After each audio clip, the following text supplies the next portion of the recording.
have these private groups that are run and created by the elite, by the ultra-rich, wealthy families that have been manipulating global markets from behind the scenes for generations.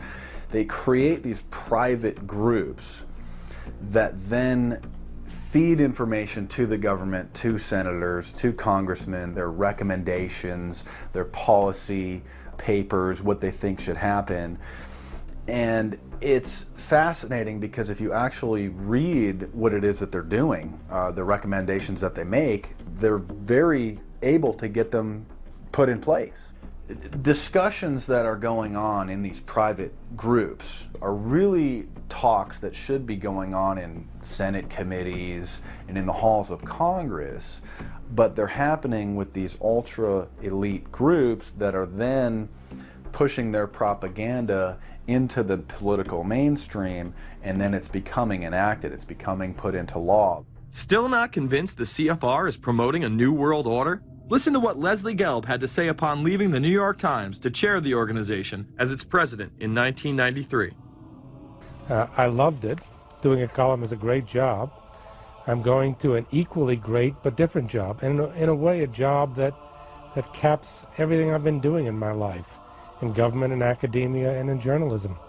I think that's what the Council on Foreign Relations will allow me to do.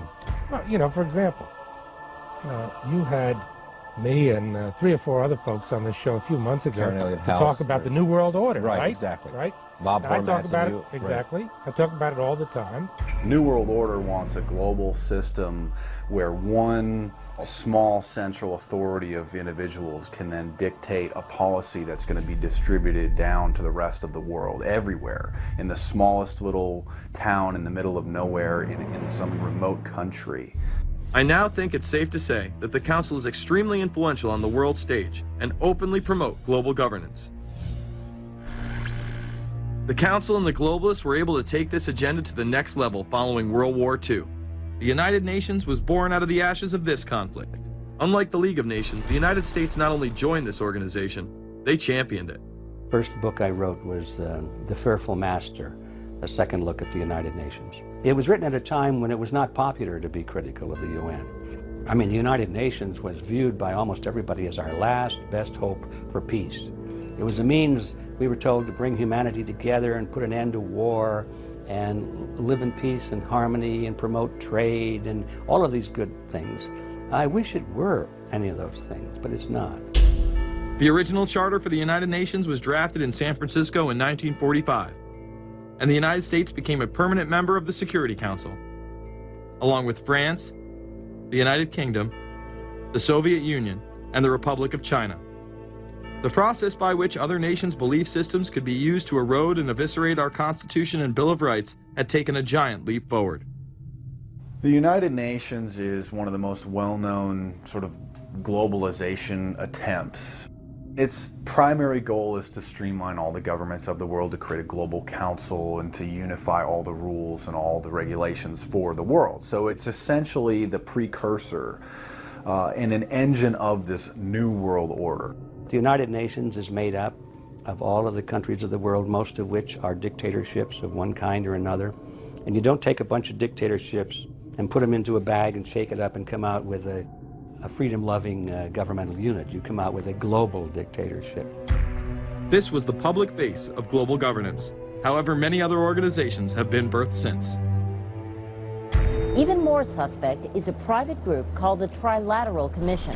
David Rockefeller and Henry Kissinger are among its some 300 influential members. The Trilateral Commission, rich and powerful business and political leaders from Japan, Europe, and North America. The New York-based policy group was formed in 1973 by Chase Manhattan Bank Chairman David Rockefeller.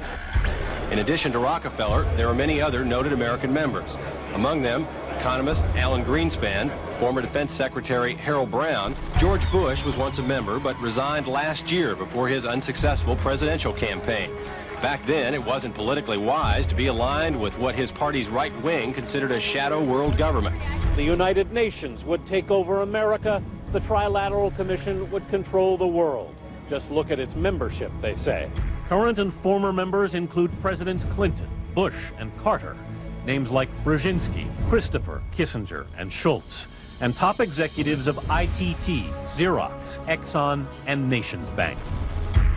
Although this group with only 300 members seems to be at the apex of the power structure, there is yet another group formed in 1954 that is even smaller in number and has a greater influence on world events.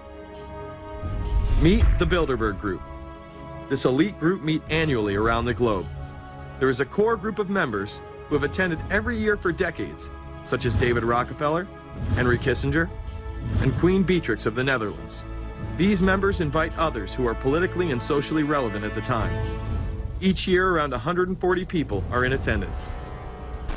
Real quick, I asked you this question.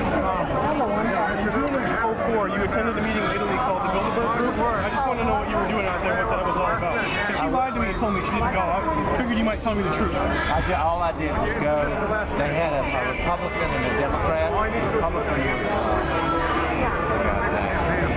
I gave like a 20-minute talk on the presidential election. Did it have anything to do with being John Kerry's running mate? Did you talk about that at all? No, because I wasn't his running mate. Okay.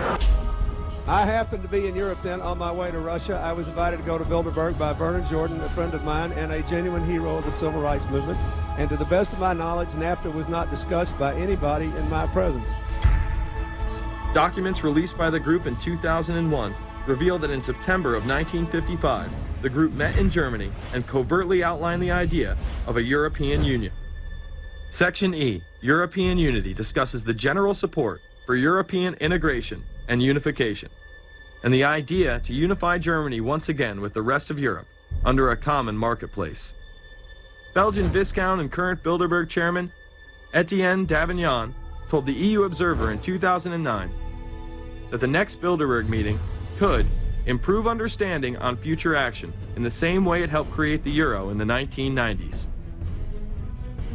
This illustrates the patience, vision, and reach of this organization. It was able to promote and establish both a European Union and a European currency over the course of just under 40 years, incrementally. One of the things that the elitists discussed back at the turn of the century when they were talking about how do you convert the United States into a collectivist system was the fact that you can't do it quickly. You have to let people get used to it incrementally, because any major change would be rejected. The 1957 Conference of Rome, where the Common Market Treaty, providing for free trade in all products, was at last signed. 6 nations, France, Germany, Italy, Belgium, Holland, and Luxembourg, agreed to remove all mutual barriers to trade within 12 to 15 years, the embryo of a political union which they proclaimed to be their ultimate objective. In that fashion, it's possible for people to get used to this process and even to think it's a good thing. People will accept the gradual growth of government, the gradual loss of their purchasing power. They'll accept almost anything if it's done gradually, and we have to be very alert to that.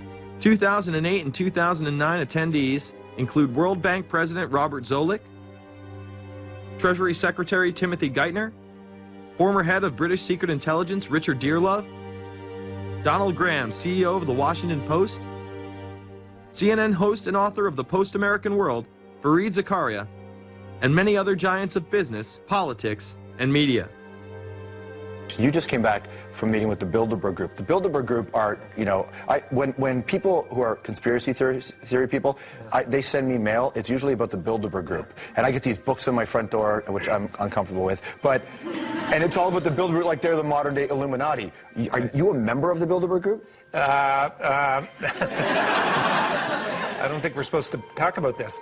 Many have identified them as the kingmakers, the puppet masters that pull the strings behind the scenes. Perhaps there is no better example of this than what occurred during the 2008 conference. Immediately after Obama had been selected as the Democratic presidential nominee, the pressure was on to choose a running mate. We've put together a committee. We are going to be equally deliberative in how we move forward. And we're not going to do it in the press, and we're not going to do it through surrogates. He then tricked the press corps into staying on the plane as it took off from Washington. He was whisked away to an undisclosed location. What's interesting and dangerous about the New World Order is that it's not a natural progressing idea. It's just not civilization naturally evolving and organizing into this system. It's the group of extremely powerful people that are manipulating the system to get it to this status from behind the scenes without anybody's knowledge. You have to ask yourself, if there isn't an agenda going on to keep those organizations quiet and to keep them out of the news, to keep the discussions about them behind closed doors, then why is it that these supposed experts on the left and on the right never talk about them? This has been a condensed history of the globalist organizations and their rise to power. But is there a reason they meet behind closed doors? A shadow world government has been mentioned, but to truly understand what that means, let's go back to this iconic warning from President Dwight D. Eisenhower. Progress toward these noble goals is persistently threatened by the conflict now engulfing the world. It commands our whole attention, absorbs our very beings. We face a hostile ideology, global in scope, atheistic in character, ruthless in purpose, and insidious in method. In the councils of government, we must guard against the acquisition of unwarranted influence, whether sought or unsought, by the military-industrial complex. The potential for the disastrous rise of misplaced power exists and will persist. Through multinational corporations, global intelligence networks, out-of-control banksters, all under the veil of national security and black operations, the global elite have consolidated power on a massive scale over the last several decades. You see, global corporations not only fund and develop large technological and military projects here and abroad, they also own the consumer industry and production, as well as all of the important media. By owning the vast majority of what we hear and see on a daily basis, we have been manipulated on a mass scale as to regards to what we believe and desire, both socially and politically.